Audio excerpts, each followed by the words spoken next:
परिवर्तन कब हो जाए कुछ कहा नहीं जा सकता। और एक अपराधी का हृदय परिवर्तन हो जाए तो वह संतत्व को भी प्राप्त कर सकता है। ऐसे हमारे इतिहास में, शास्त्रों में कई उदाहरण हैं कि वो अपने एक समय में बहुत बड़े अपराधी थे, लोगों को गला काटते थे, लोगों को लूटते थे, मारते थे, लेकिन जब परिवर्तन आया, जब उन्हें सच का भान हुआ तो बहुत बड़े संत बने। ठीक है ना। ऐसे ही एक उदाहरण उज्जैन में देखने को मिल रहा है। एक हिस्ट्री सीटर रह चुका इंसान आज लोगों के हृदय में वास करने लगा है।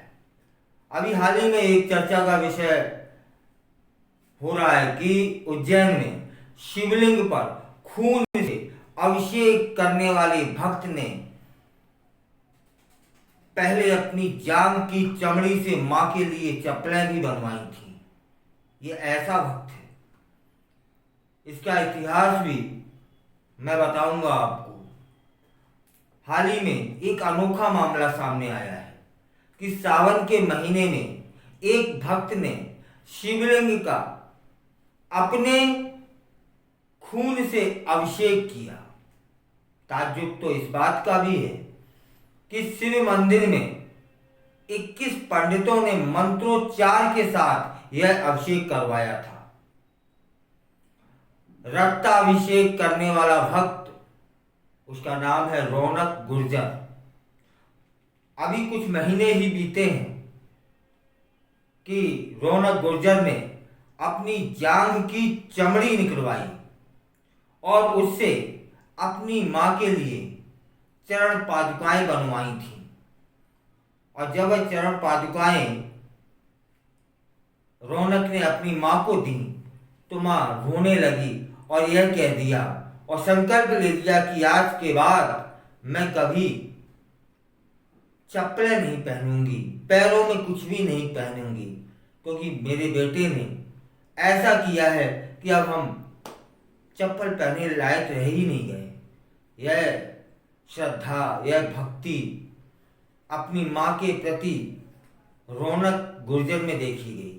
उसी रौनक गुर्जर ने अभी शिव जी पर अपने खून से अभिषेक किया।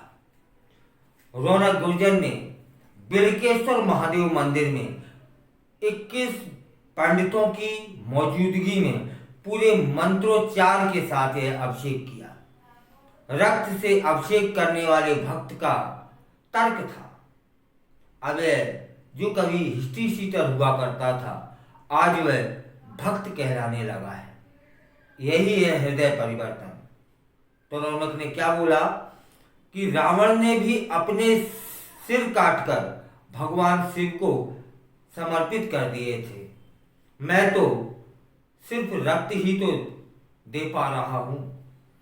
हालांकि महाकाल मंदिर के पुरोहित लोकेंद्र व्यास का इस विषय पर कहना है कि वैदिक परंपरा के अनुसार भगवान शिव का सात्विक वस्तुओं जैसे दूध, दही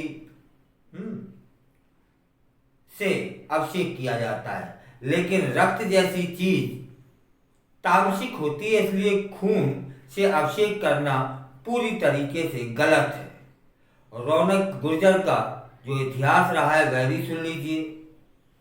रौनक गुर्जर एक समय पर बहुत बड़ा कुख्यात हिस्ट्री सीटर रहा है और 5 साल पहले उज्जैन शहर में बदमाशी करता था और बदमाशी करने के आरोप में वह गिरफ्तार भी हुआ है और पुलिस ने उसके पैर में गोली मारी थी। इतना बड़ा वह हिस्ट्री सीटर था। लेकिन जब हृदय परिवर्तन हुआ, जब सत्य का भान हुआ, जब आध्यात्म के नजदीक आया, तब फिर ऐसे आया कि बड़े बड़े संत भी को सोचना पड़ता है। उसने अपने पैर की जांघ की चमड़ी निकलवाई और उसकी चप्पलें बनवाई और अपनी मां को समर्पित कर दी कि मां ये आपके लिए। उसे भान हो रहा था।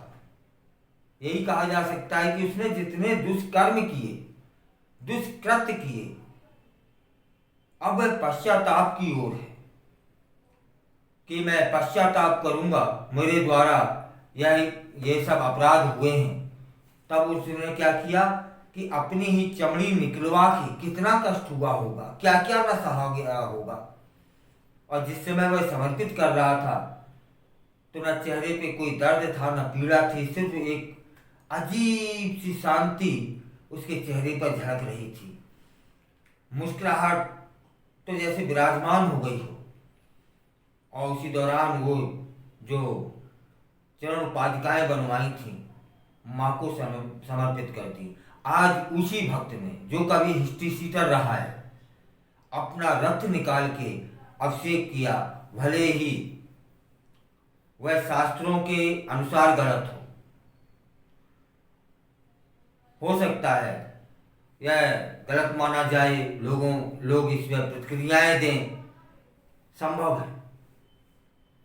हो सकता है यह एक गलत परंपरा हो सकता है यह उसका जो तर्क है कि रावण ने भी तो अपने शीश शिव जी को दान कर दिए थे, हो सकता है यह तर्क भी तर्क संगत ना हो, लेकिन उसकी यहाँ भक्ति देखनी होगी, यहाँ उसकी श्रद्धा देखनी होगी, यहाँ अपने किए हुए अपराधों के पश्चाताप देखना होगा कि किस कदर उसके मन में उथल पुथल मची है, किस कदर उसको भान हुआ है अपराध का और अपराधी दुनिया का।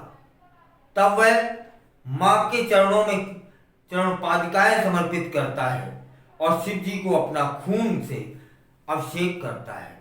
इसी को कहते हैं कि